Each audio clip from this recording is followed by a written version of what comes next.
Guys, welcome. You've got Solve Migration All-Star Team, myself, Juliana, and we have a special guest today, Marcos, one of our clients from 2010, who's now a very good friend of mine, and we are at the beautiful Kira Beach in Gold Coast. Thank you for coming, Marcos, today. Very welcome.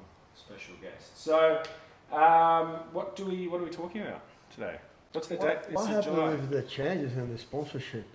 A lot of exciting changes. So, Julie, do you want to give us Good question. Well, lots of people have been asking about like those changes that happened 1st of July. No huge things have happened other than if you want to change employers, if you are working for a sponsor. So you could already do that before, but we went from 60 days to find another employer to 180 days. And the beauty of the new changes is that during these 180 days, you can actually work for whoever you want while you're looking for another sponsor. So if you're stuck in a situation, and Juliana will confirm, we have a lot of clients in those situations that are stuck with an employer and they just stay there because, it's my visa. Well, they can leave now and then find another sponsor. And during that time, work for whoever they want to be able to meet their financial in any position. Exactly, right? that's exactly So right. we Any kind of work. Juliana, obviously you're Brazilian and you manage a large volume of our Brazilian clients. Yep. How do you think that would help someone like Marcus? Obviously, Marcus, you're a citizen now, but who's on a 482? How would they help them if they're struggling at their job or they're suffering from some kind of bullying or abuse or something like that? Well, I think it will be easier now for them to find, another sponsor, or they have some time to think what they want to do. Because most of the time people, I just don't want to go anymore, don't want to go back to work. I probably need to go back to Brazil.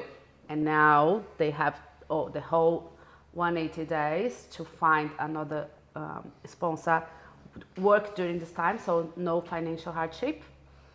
And So basically, to summarize, in the past, if you lost your job, what would happen is even though you would have some time, usually 60 or 90 days, to find another employer, you wouldn't have the work rights. So we had some clients working cash, some clients not working at all. At all, and then you're on a ticking time bomb with this stress of your visa expiring. So now, if you leave your job or you're fired, you have 6 months with full work rights to work in any job, not just your nominated occupation. Yep. So you have that time to prove to your employer. Or if you do decide to go home, you could at least save some money before you go home. And you don't have to settle for any other employer, because I see clients that are in a rush to find another sponsor. But with 6 months, it gives you that breathing space to find the right sponsor. Yeah. It's just good to remember that if they change sponsorship, the sponsor one, they need to start the clock again, to apply for PR. That's something that's very annoying. So we've heard rumors, and this is to all our clients that constantly call us, that they're going to get rid of that. So I've been doing this since 2008, and before the law only required you to be on with the same employer for 1 year, on a total of 2 years on a 482, but to apply for PR. Over the last 10 years or so, it's changed to that needing to be 2 years now with the same employer. So at the moment, let's say you lose your job 18 months in, you are going to have to do 2 years with the same employer. However, that might change, but that's how it is. Unless we do the 186 direct entry. So how would we do that, let's say for like a chef or something? Like if someone built up the experience and they want to go direct entry instead of transitional. Yeah, if they have 3 years with a new employer, we do a skills assessment, English 6 on IELTS, and then we can lodge direct entry instead. So then they don't even need to be with the new employer for long? No, yeah. One thing I want to add, Adam, on what you were talking about, that annoying 2 years. If someone was sponsored on a 2 years visa and so close to when they were going to be able to transition, they need to change sponsor, they're going to have to renew that 482 to have more time to get these 2 years. So that's additional cost, which is very annoying. So sometimes 186 direct entry could be a great option with the skill assessment and actually, that's a very good point. So for example, you're just about to hit the right required work experience. You get screwed by your employer. He says, no, I don't want any more immigrants working for me. So then basically but you've got the time, you've got the 3 years full-time post-skill. So you've got now 6 months to work with the new employer, and then that new employer can just lodge a 186 direct entry with a skills assessment. We don't actually need to transfer the visa and spend the training levy, the nomination fees. And that kind of thing. True. Yeah. Because you've built your work experience through the 482. So Marcus, as a applicant, how do you feel? Like, because obviously you've been here a long time now. You were on a 482 like 15 years ago, maybe 14 years ago. Do you think that kind of law would help you now if you or one of your friends was on a sponsor visa? Actually, I have friends complain about that, about the bosses and stuff. Yeah. So I think it's a good thing for them. So you can give good news to them. Yeah. You want to make people relax, that's for sure. Yeah.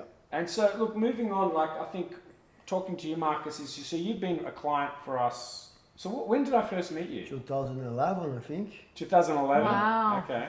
2011, first time. And obviously, I was much slimmer back then. So a lot of things have changed. No, you haven't changed. It's I all haven't good. changed one bit. I know. Mirror, I put my old photo on the mirror and I look at it every day. So, what was the reason you came to us to solve your problem? Like, what was the reason? So I was looking for someone to help me in the sponsorship. Yeah. And then I went to a lawyer.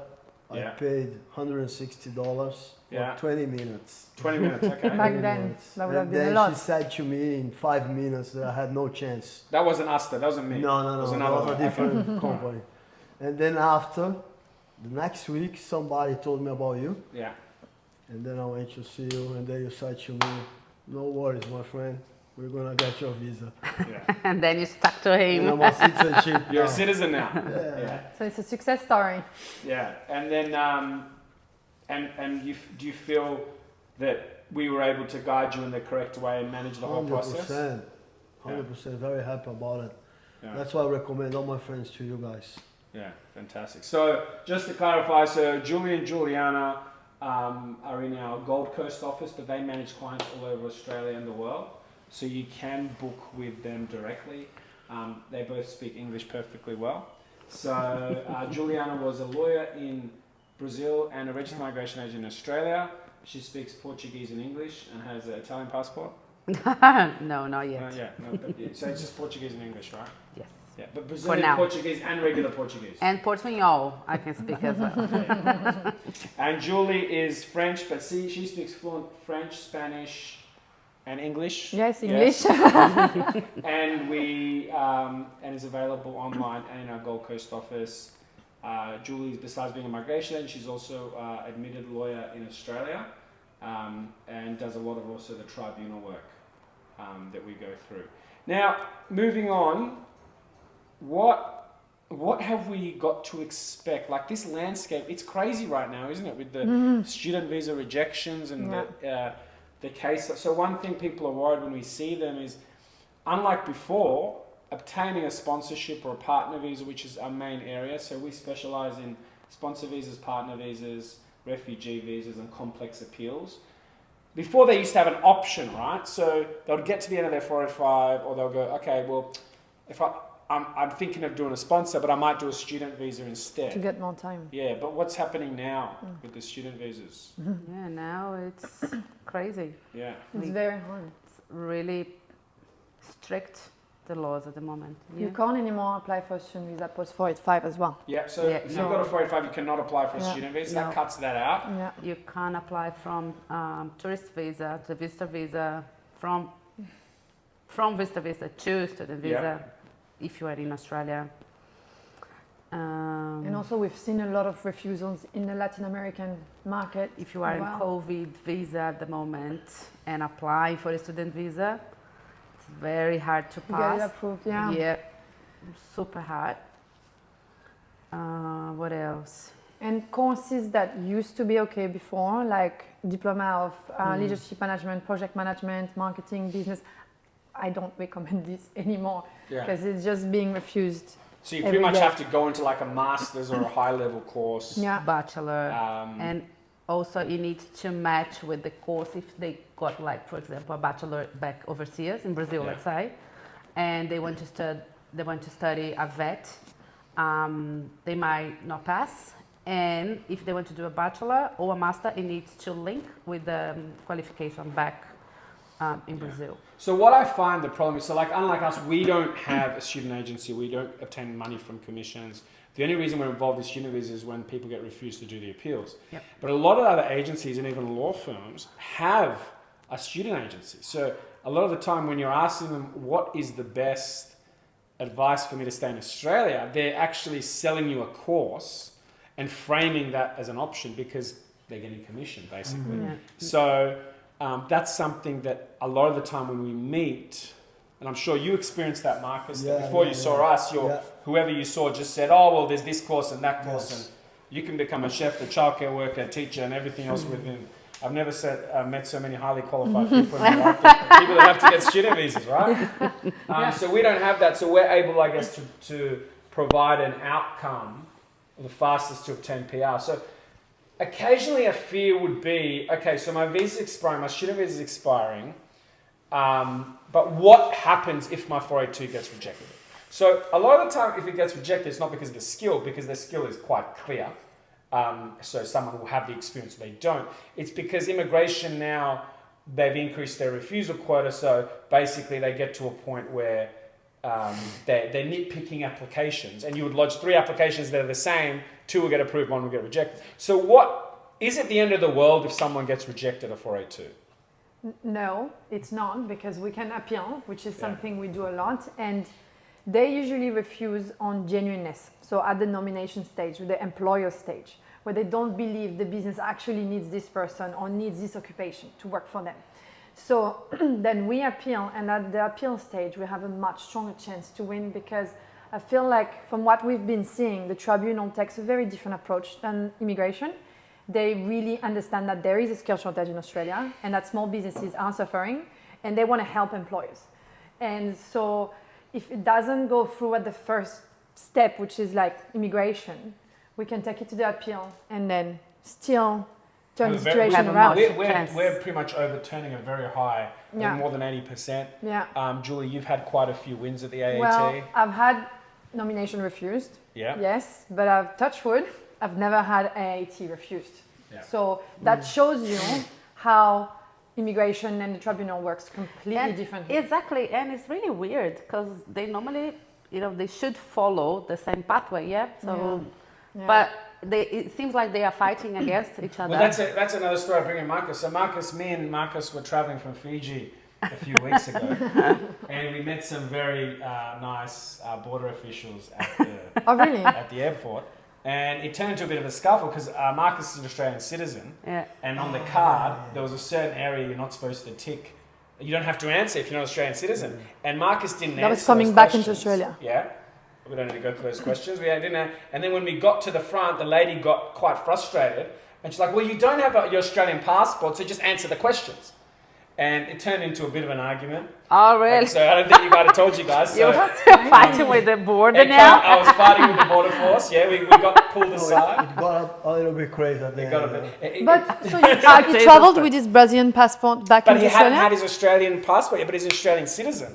So he's allowed to come back have your passport. If you are a citizen, you don't need to answer those 2 questions. So you are a citizen. I am a citizen, but I had my Spanish passport on me. So and the lady at the front got annoyed at you. Well, if you're not traveling with your passport, just answer them anyway. Yes. And I was trying to explain, I go, but he's an Australian citizen. He doesn't need to, and you can't ask him. And then she got frustrated why he was traveling without an Australian passport. And then we had another person who was even on another level come. Luckily, there was finally a manager. Oh my goodness. Well, there was one manager, but luckily the manager's manager was calm and educated. So I use that example as like the tribunal. Unfortunately, case officers we deal with immigration are like the first person we dealt with, right? No logic. No logic. Right? Bottom of the barrel. They needed a job. go work for Home Affairs, right? And then the tribunal's like the third manager. Yeah, that's it. No, well, like, will show us, you know, like the decisions sometimes you get, you think, God, It's frustrated. Yeah. It's like so frustrated. And then the third one, the manager, we finally got, and she was quite calm and she got the point that they had made a mistake. I like the tribunal. So tribunals a lot of the time are ex-federal members of parliament, lawyers, people with very decorated backgrounds. Like, for example, Peter Papadopoulos, which I've met personally a few times, is a tribunal member, and he is a very good accredited immigration law specialist, had his own law firm, and a company that taught lawyers about immigration law, and then he became a tribunal member. So when you're talking to a tribunal member or discussing the matter, you don't have to break down and explain to him that this microphone is black. Why is it black? Exactly. You move on to the parts that are actually relevant. Yeah. And I feel like at the tribunal, they have to raise the issues, discuss them with you, and then give you more time. Yeah. They facilitate the application, as opposed to immigration, where it feels like, depending on if the person's had a bad day or not, or Totally. it doesn't. There's no logic behind it now. And this is not just us speaking. We're speaking to a lot of people, other accredited lawyers that have the same problem. So, coming back to what we were saying, as long as you're willing to fight it away, we find that we will eventually get a positive outcome in most cases. At the tribunal. Yeah, I think because we take a lot of cases that are not straightforward. Yeah. You know, it's not just ticking the box. You need to think why this position fits in the company and why this person is qualified and skilled. Yeah. And because it's not following probably the protocol, just tick, tick, tick. Yeah. Then you think, something might be wrong, and then they just refuse. Yeah. Exactly. Sometimes so they don't question. We had a Michelin star chef that had about 12 years experience working for a fine dining restaurant.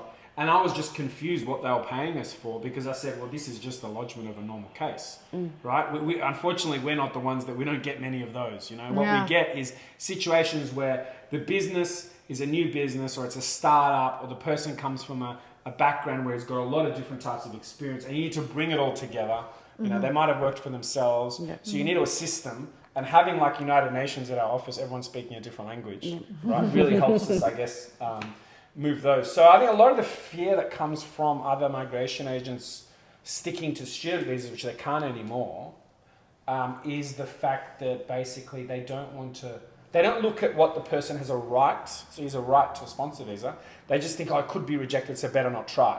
But the bridging visa on a refusal of a sponsor visa is actually better than most other visas, like a student visa or tourist visa, because you've got work rights. And it's longer as well, because the student visa refusal, like the appeal is going to happen faster.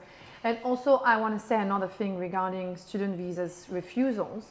It's much harder to win at the appeal a student visa refusal than an employer-sponsored visa refusal. And I've had appeals for student visa refusals, and the member takes a bit more like a stricter vision, and they're like, okay, are you really a genuine student? How is this course going to help you when you go back to your country, blah, blah, blah. So it's harder to win a student visa refusal than an employer-sponsored visa refusal. So I feel like if you have to choose between a weak student visa and a weak employer-sponsored visa, I would go for a weak employer-sponsored visa, because in the long term, we can turn this around.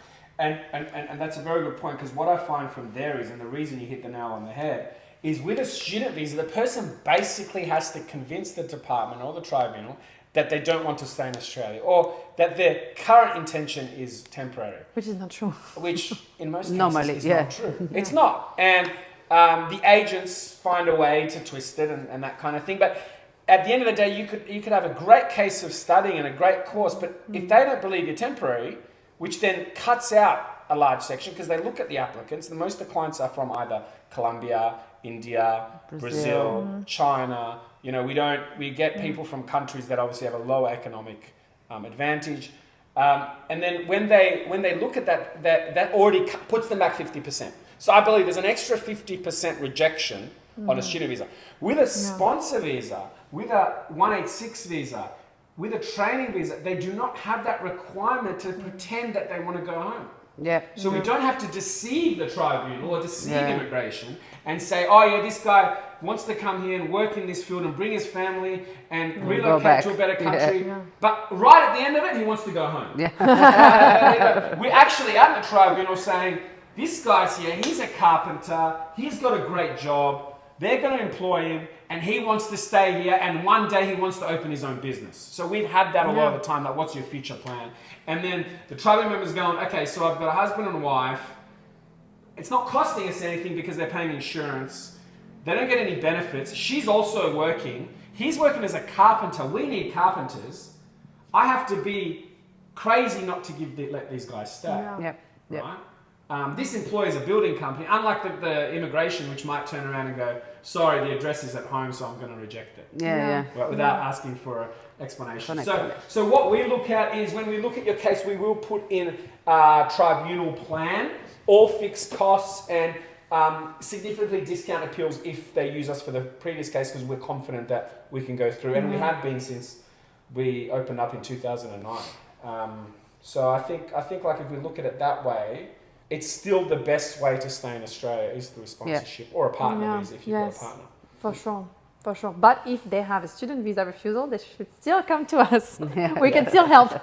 And another myth to break, so if you've had a student visa refusal and you're waiting for the student visa and you've got the work rights, remember, we can still apply for a sponsor visa during that appeal. What I see a lot is people come to us with the end of their appeal and they've got to go home, and basically looking at their case going, well, last 2 years you're now working in this job and you could have been sponsored, and they're like, well, my agent didn't tell me that. So a lot of agents don't know you can actually still lodge other applications, even though you're Section 48 barred, by just getting a bridging visa B and traveling offshore. And it's really common at the moment to do that. So while they're appealing, so go offshore, we apply it, and then they go back. So it's easy. It seems like difficult, but it's actually... if you're in that situation, remember, it's almost like cheating. You don't have to cheat on your current lawyer. You can sneakily just put in an appointment, have a swipe right on the Tinder date, and before you decide to leave your lawyer... Come to us. Come to us first, flirt with us a little bit, see if you like what we're about, and we'll see how it goes. So how is it working, the consultations at the moment? So really good. We're quite busy, but generally you can get a consultation booked within 24 hours. 24 hours. Sometimes the same day. We are opening out of hours and weekend consult soon. So we are working on that with our partners. So of course, Simona, who couldn't be here today, is in Perth, obviously, that's why she can't be here. So working with Simona, Juliana and Julie, as well as Ameline, who's our migration director, to work on an out of hours system, because we want to make sure that first consultation, the facilitation of that first consultation is very important, and we can work with you. The other thing that's included in a solved migration consultation is, once you've had that first consultation, which usually is about 30 to 40 minutes, we allow free follow-up. So we won't let you, like other law firms or migration agencies, just have a bit of information and have to go on the stars. So if you meet us and we go through some plans, and then after 3 months you have an employer, and you need to now discuss, or we need to discuss, that's all included in that first consultation. We'll call you back, we will call your employer, and we will try and convince the employer for you without charging, and you only pay the fixed cost of what it costs if we go ahead with the case. So even though it's a consultation, sometimes we get 3-4 follow-up phone calls after. Follow-ups, WhatsApp, everything. Emails. The other good thing, they can speak in Portuguese with Juliana, and then French with Julie, and then and Spanish. And immigration is federal law, so basically, even if you're in Sydney, Melbourne, you can still book with anyone, including Julie and Juliana, to go through your case. It doesn't matter, because I get a lot of questions like this, like clients from Sydney or Melbourne saying, oh, you are in the Gold Coast, can you actually help me? Do you know how it works? I'm like, well, the law is the same everywhere in Australia. Well, Juliana used to live in Sydney. Worked for us in our Sydney office. And you know what? I'm going to something crazy. I don't know if they're going to include this, but do you remember our first office in Australia Square? The big I office. remember. Yeah, big office. We are looking posh. now for a new office. That exact office is available. Ah, And it's you're been kidding renovated me? with a brand new Wow. layout. The exact same office. No way. Yes. That's It's in got the- a really that's in the nice layout. CBD? Yeah. Oh, it's beautiful, yeah. Australia Square. We've lost Marcus. You know, I think we could talk about the RPLs. It has been a Oh, lot. please talk about it. You are the expert Yeah, on this Yes, RPLs tell topic. me. have been like quite. I don't know. I think 50% of my clients they all want RPL. I don't know how. I think Ameline's video was very good. Yeah. So everyone hit me with, "Can I have the RPL? Can I have the certificate? Can I Also have this? because Can I you have deal with Brazilians, and Brazilians is a country that needs RPL. Yeah, but if- the problem with that also is that when she said everyone can get the certificate, it hit some people like electrician and the plumbers. No electricians or plumbers.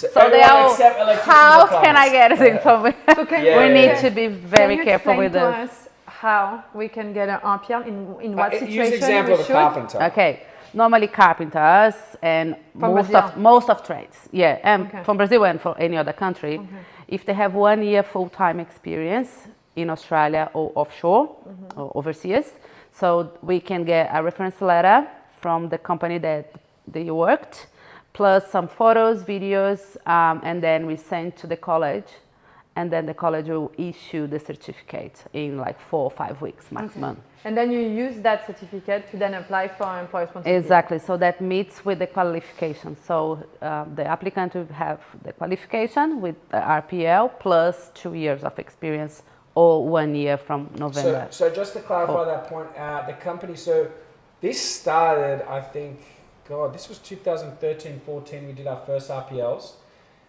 Because it's so big, we've set up our own company now, SolveQ, so solveq.com.au, it's part of Solve Migration. And we now, what we do is we get wholesale rates with the colleges, the RTOs, right? So they're registered training organizations. The rates we get are so significantly low that after we add our margin on top, it's still around the same price as going through a school directly. The difference is with us is we've got our own writers in-house. So the reason we're able to do everything fixed costs, like you go to a law firm, sometimes they're charging $600 an hour, but we do fixed costs. Because with the parts that are not legal, like with the RPL, we send that offshore. So they're going to assist you with your templates, with speaking to your employer, holding your hand, and then we basically put, thanks for joining us against Marcus, we're talking about qualifications. We basically provide a guarantee, so a money-back guarantee on that, because we have that relationship with the RTO, that they're willing to only charge us if they can get the qualification. So when we go down to carpenter, now, an enrollment, so if you want to study carpentry, usually it comes with a Cert 4, that package is $30,000. Like if you want to go and study it for 2 years, you're spending $30,000. Yeah, it's 33 plus building 34, building something. Yeah. And it's going to take more than 2 years. So what do we do with a carpenter, for example? So we take 1 year experience Yeah. of him and a few photos and a couple videos, plus ID documents. So we get all together, draft the letters, organize everything, send to the RTO, and they will issue the certificate. And because that's the same, basically same documents we need for the visa. Exactly. Then we're we can able use. to include that as kind of like package and bring the price down. Yes. City with 3 carpentry, I think they're charging around $3,500. I'm not sure exactly. That's 10% of the cost you're paying at college. Yeah, 10%. exactly. Yeah, And, you're getting and it so in 2 much months. faster. Yeah. And also, it's everything legal because people are really scared to say, "I'm gonna buy a diploma," and I say, Yeah. "No." Well, if you say like that, it seems like illegal, but it is legal. essentially Yeah, what they're doing, right? because we are using your work experience to provide you a reference letter, and it's legalized in Australia. So And we actually can have do. Australian Yeah. clients. So we have clients. Oh yeah. They Australian just that won the certificate. Yeah. Exactly. So most of people at the moment they are just asking for the certificate to have a qualification, not because they need to use for the 4H visa or for a sponsorship, but because they want to have. Because sometimes when you go and look for a job, they ask, "Do you have a qualification?" And they say no. It's sometimes, it seems like they are not very professional. But at the moment, many people are asking for RPL just to find a job. So they have a qualification to find a job. No. So, okay, now that stems us now to the changes in November. Yep. Very exciting. So for anyone who was were you around when you didn't need work experience? You probably remember that, right? At all? That was a good time. Yes. Yes. My husband got the That was the good. All you needed sponsorship. was a diploma. Oh, Yeah. Oh, work that's how experience. he got One it. of the two. Yeah. So if we go back to That's so good. 2017, 13. That's 14. 13, 13, 14, yeah. you could, with any qualification, apply for a sponsor visa. So basically, so if you got finished a diploma in hospitality and didn't work one day, and you couldn't even fry a piece of Could bread. be restaurant manager You still. could be a restaurant can be. manager, you could be a chef. Yeah. Obviously, they changed that for obvious reasons to 2 years. So the problem that occurred is when it was 2 years, which is now, but don't worry, we've got some good news. That meant 4 years part-time. For part-time. So when Australian visa. someone first comes to Australia, that's fine because it's the last 5 years. They can bring that experience from overseas. Yeah. But if someone's been in Australia 5 years and you're on a student visa, 4 years part-time becomes... No, sorry, 2 years full-time becomes 4 years Four part-time, years part-time. which is very difficult. Very. Yes. Now, what is going to happen in November? November. Woohoo! Good thing. So in November, we're going. So I want to clarify the changes because I think there's going to be a lot of confusion because the work experience is going to be 1 year from 2 years. It does not mean that if you only have 1 year work experience and no qualification, you can apply for 482. It means if you have qualification plus 1 year, you can apply for 482. If you do not have any qualification, you'll still need the 3 years if you're a carpenter or 5 years if you're going for an occupation that requires a bachelor degree. And that's why we got the RPL. So Yeah, you that's got- why the RPLs come in. Because that's now, it. now the RPL is even more important. 'Cause Exactly. instead of 3 years, you drop down to 1 To year. one. You have the qualification, and then it's happy days. So it's going to make things a lot easier to be able to apply for 482. So from 23rd of November. this year. This So year. if your visa expires end of the year, we just wait for the 23rd of November and we apply under the new rules. And what's great is these requirements, so the English requirements and the skills requirements are time of decision requirements. Yes. So if your visa's expiring and you're short for 1 or 2 months, we can apply. That bridging visa will usually give you full work rights. You have that time to do the English. Worst case scenario, they say no because the case officer doesn't want to wait. When you appeal, that time will also count. So you can build your case, which allows you to provide more documents for the business, more documents for you, and have time to do English. I just had a Yeah. case refused because the client couldn't get the English. Yeah. So I told him, let's appeal of the decision. When we got to the hearing, we present your English and we're good to go. And that comes back to another decision that Julie said. So in the past, you have this thing, well, I'm going to get my student visa, so am I better off getting a student visa approved or getting a sponsor visa that's got a bit of risk? Now, you're probably going to get rejected anyway, right? So Yep. if you look at your student visa, the chances are very low. So if you've got 2 cases, your student visa or a sponsor visa, and you know your student visa is going to get rejected, the bridging visa from the rejection of a sponsor visa is a much better bridging visa to be on. It's longer Right. as well. Because you're not needing to comply, because you're not applying for a student visa where you need to keep studying, if you don't want to study, obviously, which a lot of people don't. You're building your work experience, you're building your English, and the company's improving. And sometimes by the time you get to the tribal, that's if it's rejected. Like in most cases, it's approved. Yeah. But if it's rejected, you've gone to the tribal going, remember, it's been another year, it's been another 2 years. And my client here has been working systematically full-time for the employer at the correct salary, now has another 2 years experience. How can this position not be genuine? Yeah. Yeah, 100%. And you can work full-time most of the time on the bridging visa, waiting for your appeal. So that is much better. Gotta believe. And you could also... Tem que acreditar. Tem que acreditar. I just want to say one more thing. You can also look for another sponsor during that appeal. If you're seeing that actually, you know what, I found a better opportunity, you can and lodge that offshore, come back in and, you know, withdraw the appeal. When it's granted. Right?